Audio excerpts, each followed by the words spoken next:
Dave King used to coach the Flames, so I was often around watching practices.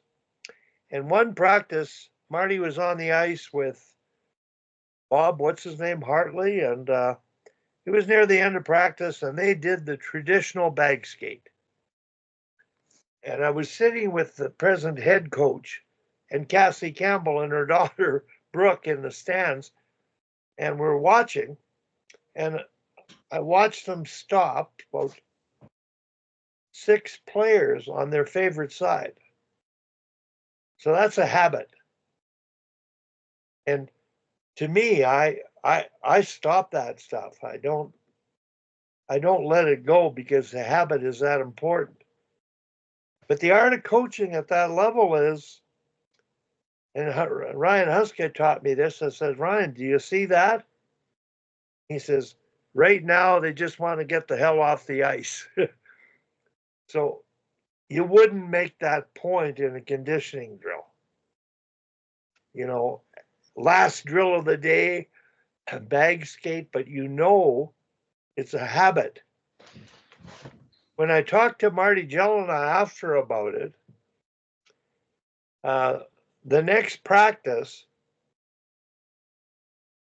they lined the forwards up facing the D on each blue line. The forwards went separately. They did it halfway back, center line back, 3/4 back, far blue back, and the coaches stood on one side. They made them stop both ways. Bingo. That's all I'm hoping. Now, are they going to do the little teaching like turn, sit, stop? Well, we can try to do that at a younger age, but just making them look at the coach facing both ways, they're going to be able to turn and stop both ways in a game better. You don't have to teach. So here, an NHL coach, habits with an NHL player, paid attention to it. Now, the D, they did transition skate. 1/4, 1/2, 3/4, all the way and back.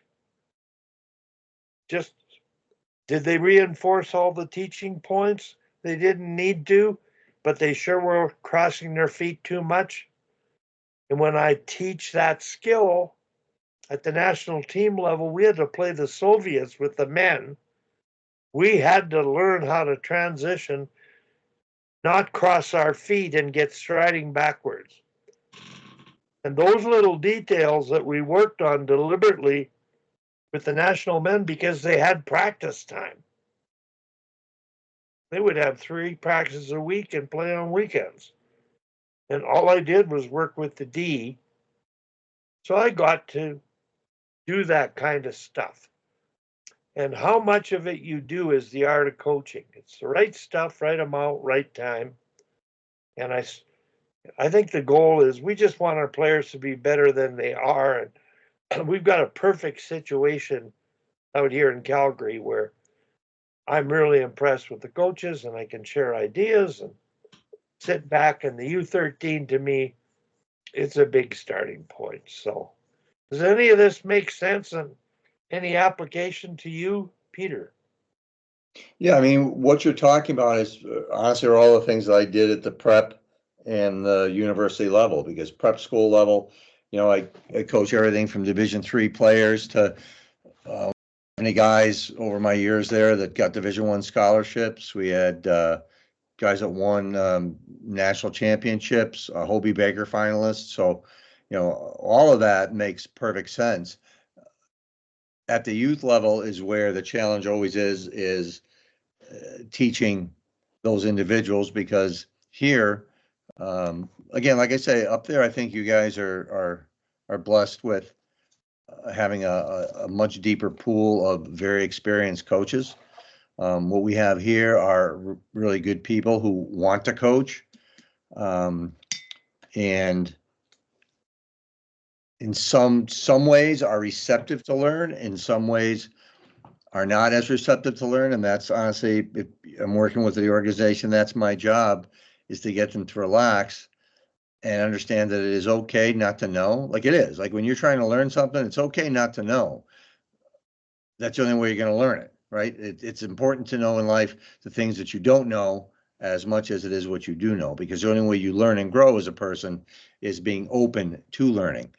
So at the youth level, having these coaches understand that they can be taught and helped along the way is what my goal is, 100% for sure, because I've seen what it can do, like I say, at the prep and at the university level. I've seen all that.